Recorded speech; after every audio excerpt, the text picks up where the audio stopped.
I did nonsense. I skipped class too, but I don't do that here. But no stealing, no stealing. Yoni Algamas is 16, so is Zayed Al-Kad. I caused a lot of trouble in my other school, and I did drugs, problems, that sort of thing.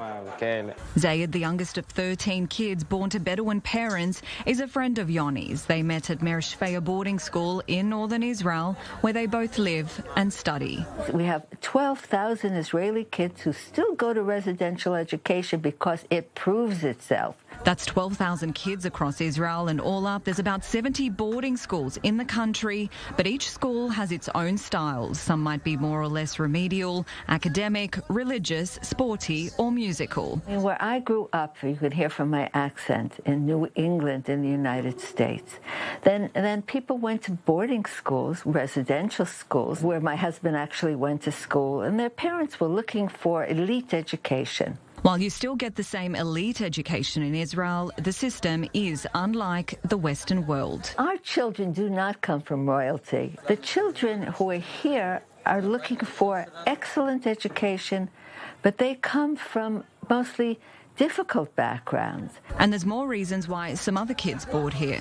We also have students who come here because although they don't have a difficult life story or their family isn't poor, but their neighborhood's not the best. And there's children like Ella who fall in neither category. Instead, they're part of a special Israeli program called Naaleh. I flew to Israel without my parents, but I have relatives here in the country. I chose to be a Naaleh student and study here because I think the education here is better than in Russia. Ninth grader Lihi comes from a middle-class Israeli family. She could have chosen any other school. Because I wanted to go to a special education, like a higher education program called Mufet, which basically means physics in 7th grade. Now operating for 100 years since 1923, Mer Shveya has seen all kinds of cases. When the young people were running away from Hitler, we provided a home for them. And just recently, we were the first